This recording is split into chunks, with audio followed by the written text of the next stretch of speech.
every protester is a leader of that protest. And if they are asking that who are those that have mobilized for this protest, the simple answer is that it is the Tinubu government and the cronies of the government themselves who have mobilized for this protest through the economic hardship they've melted on Nigerians. Because we ask, the problem of insecurity, does it exist? The answer is yes. The problem of hunger, does it exist? The answer is yes. Of economic hardship, does it exist? The answer is yes. The government changed the national anthem just recently. But the national anthem on the street has not changed. It is that of hunger, insecurity, and poverty in the midst of abundance. And of course, to also try to point out that just last week, the government embarked on some sinister attempts to demobilize and harass Nigerians. In Kano and Sokoto, Nigerians youth, about 2 persons were arrested by the DSS. We are also using this opportunity to call for their immediate release. Attempt to arrest or harass or intimidate protesters will not be accepted by us.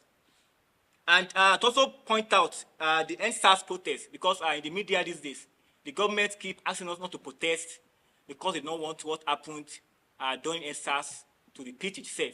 I have said this repeatedly. The NSAS protest, all of us here were part of it. No protester came to the protest with machete. No protester came with the protest with gun.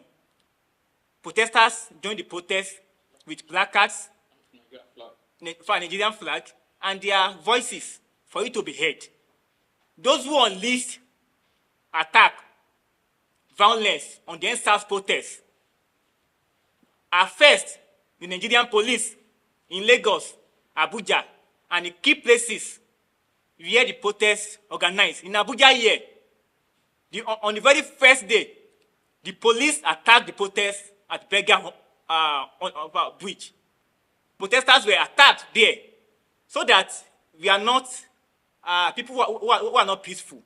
But it is the government that should be advised not to embark on what they embarked on during the NSAS by intimidating, attacking, and even killing Nigerian youth who are all out to seek for good governance. So we want to make our demands clear. Of course, we've explained some of these things before now, but to get it clear, the first demand we are making is that the government should not just tell us about sacrifice and patience. They must also demonstrate it from their hand, which is why we are stating clearly as our first demand that if the government is truly responsible or ready to initiate discussion with Nigerian youth, the first step should be that all political office holders, both elected and appointed, must be placed on the same salary structure, salary scheme with Nigerian workers.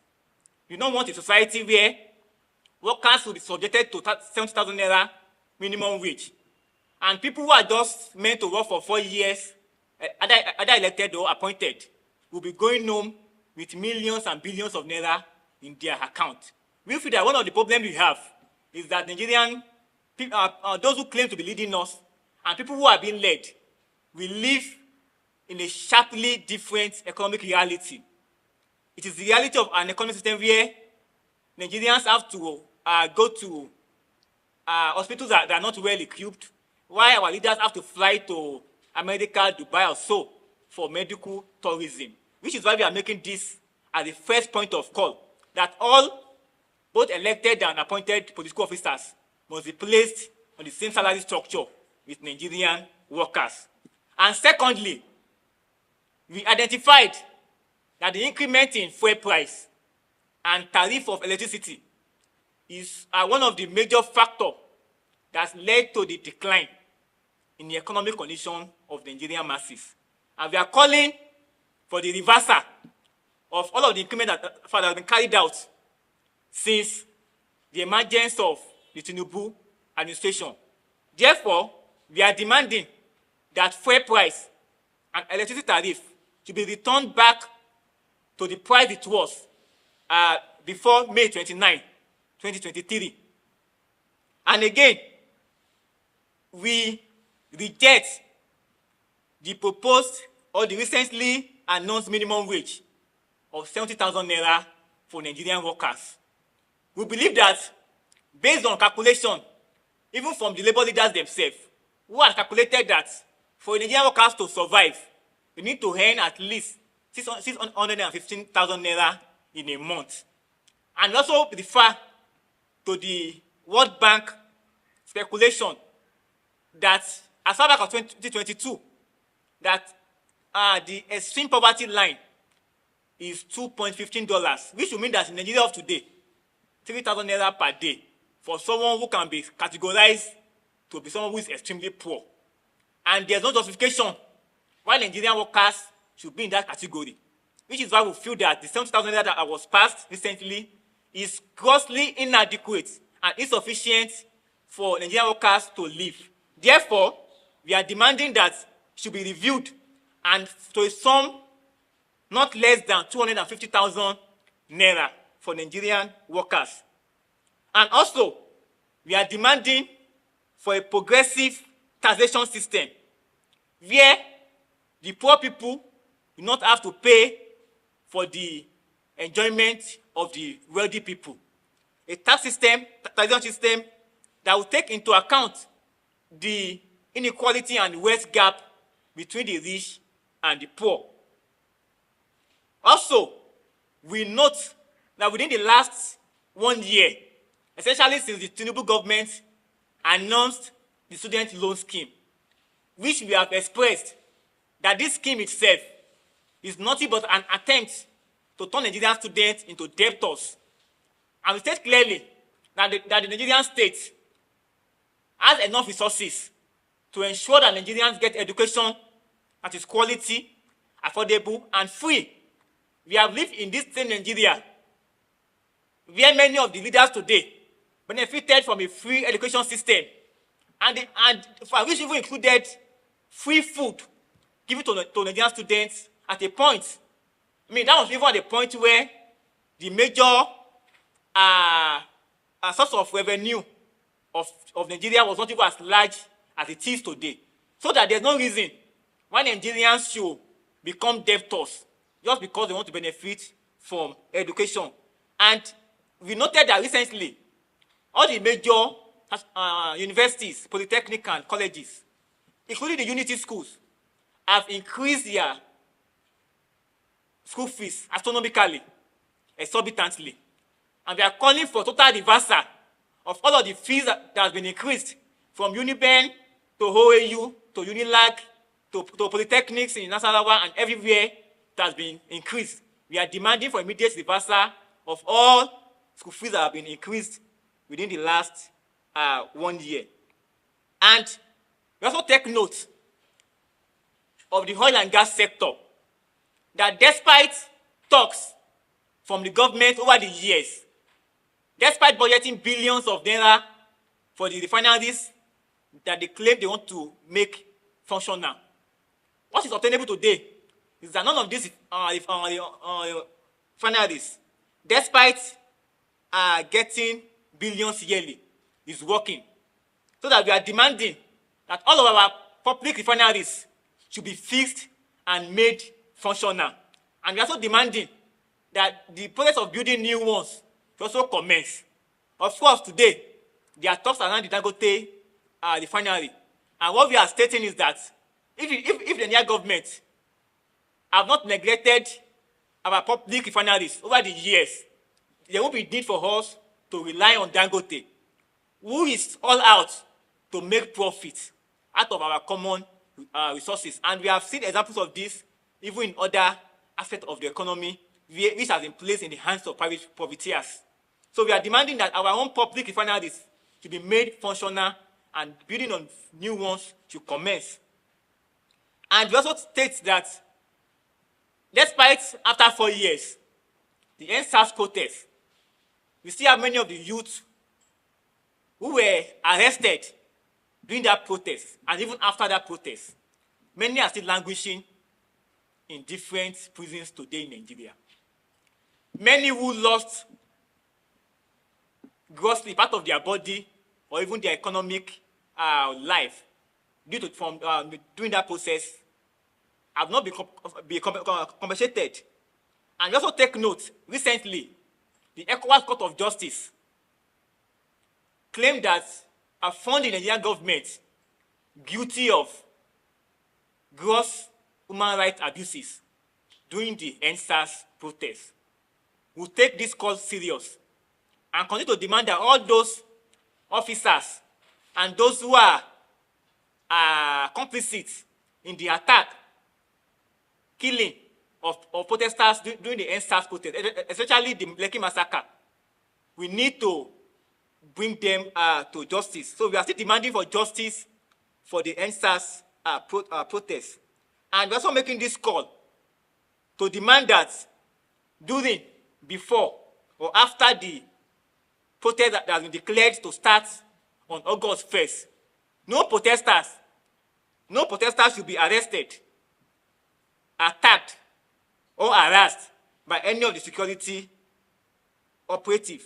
What we are demanding for is an end to bad governance, not an end to our life, not an end to our freedom. So on this note, we also want to demand from the FCT administration, as we have said already, aside the national crisis we have, even in Abuja here, there are millions of issues affecting residents and workers residing in Abuja.